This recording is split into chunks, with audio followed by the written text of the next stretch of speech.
Hello everybody, SeaSlug here with some more Pokemon Wi-Fi battles. It's been a really long minute, but I am back. I got a few battles I'm going to be uploading over the next few days that I've had on Discord. These are all 4th and 5th generation. There's this Discord that I found out that actually has quite a few people actually, doing 4th and 5th gen battles. So if you guys want to try doing some of these, I'll have some more info in the description and at the end of the video. But anyway, let's get on to the battle. This is a 4th gen NU battle.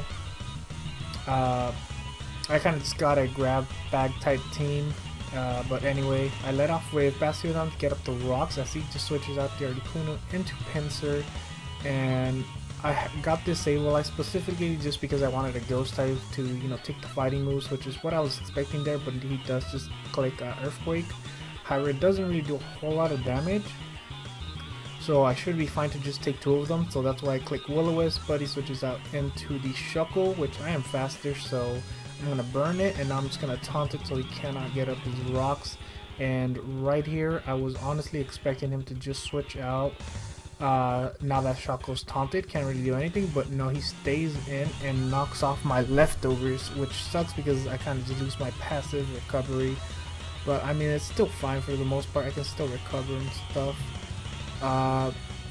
Brings out the Articuno, takes over half as I just go for Seismic Toss, thinking he'd just want to stay in with the Shuckle, but no, he actually swept that into Articuno. I could have gotten burned, but whatever, I get some nice damage there. Anyway, I go into Bastiodon as he sets up the Substitute, which is really good because I was expecting him to honestly roost, and I was thinking about going for the taunt, but had I gone for that, I think the Substitute would have just blocked it. But anyway, Bastiodon is able to roar out the Articuno. However, it does get a roost off, which means it will be able to survive rocks when it comes in. He does bring out the Slowking now, and I am just gonna take a Surf in order to get off Toxic on this Slowking. Bastiodon takes it pretty well, but I'm just gonna switch out now.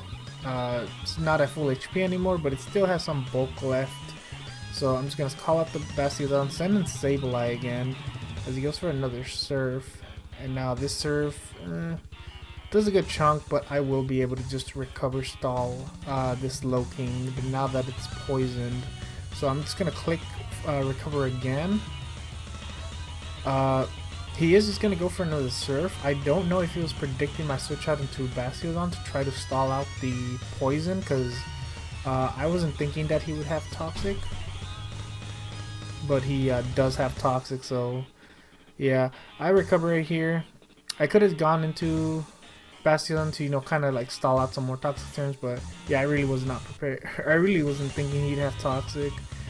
Anyway, if you notice on the left side of the team preview, there's 2 question marks next to Meganium and Raichu, and I did that just because in 4th gen you don't really have team preview, so I didn't know he was gonna have a Meganium. So yeah, I click Will-O-Wisp, he switches out into Meganium. Obviously Meganium's really not that good for anything, but one thing it can do is Aromatherapy. So I take this turn where he's gonna click Aromatherapy to safely bring in the Zangoose. And the plan is just to Swords Dance and hopefully get a little sweep going.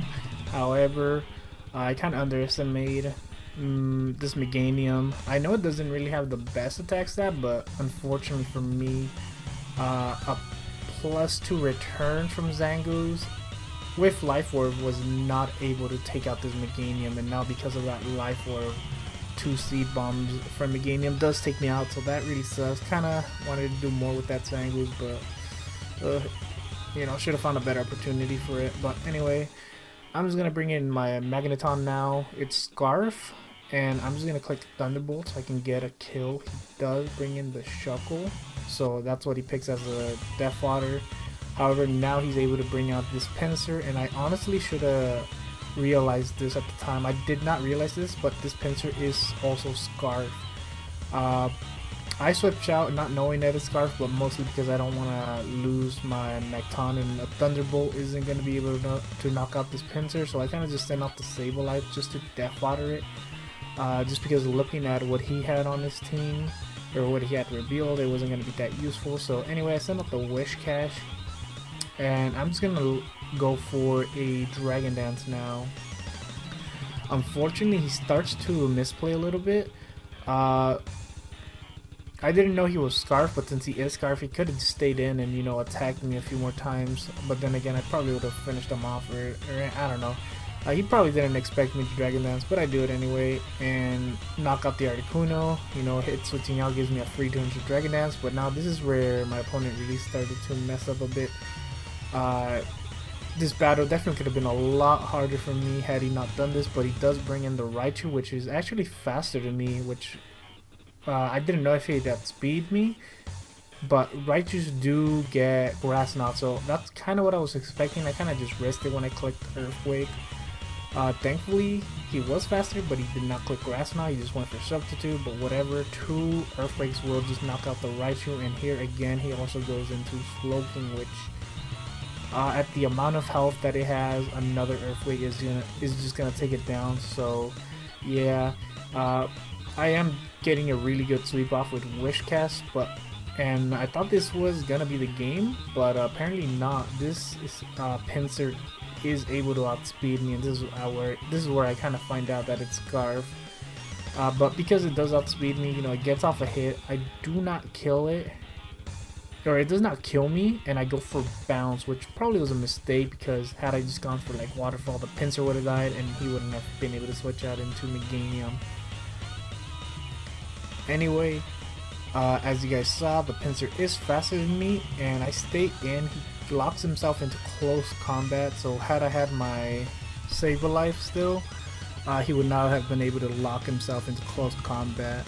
And probably had clicked Earthquake or even, I don't know, probably just Earthquake, but Earthquake is 100 base as opposed to 120 base, which means it would be harder for my Relicanth to survive at the end. So anyway, I go into Bastion kind of just to Death Water to lower its defense, not really necessary. And now I go into Megaton hoping that I outspeed, but I don't, and I also do not live.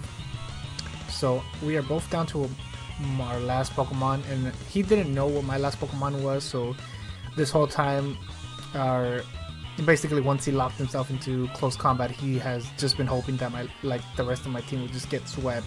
But no, this Relicanth is weak to close combat, but it is bulky enough and is at full HP, so I am able to survive it and get the finishing blow off on his Pinsir. So yeah, that's gonna be the battle. Hope you guys enjoyed. If anybody's interested in having a 4th, 5th, 6th, or 7th gen battle, you know, just hit me up on the comments. I'll have Discord. I'll have a Discord where you can also hit me up, and also have Discord where I'm finding these 4th and 5th gen battles in the description. Let's see what else.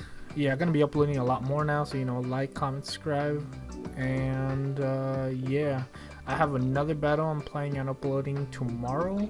And on top of that, I'm also going to be working on a video tutorial for how to do 4th gen battles, since I did a 5th gen one, but that doesn't really apply to 4th gen.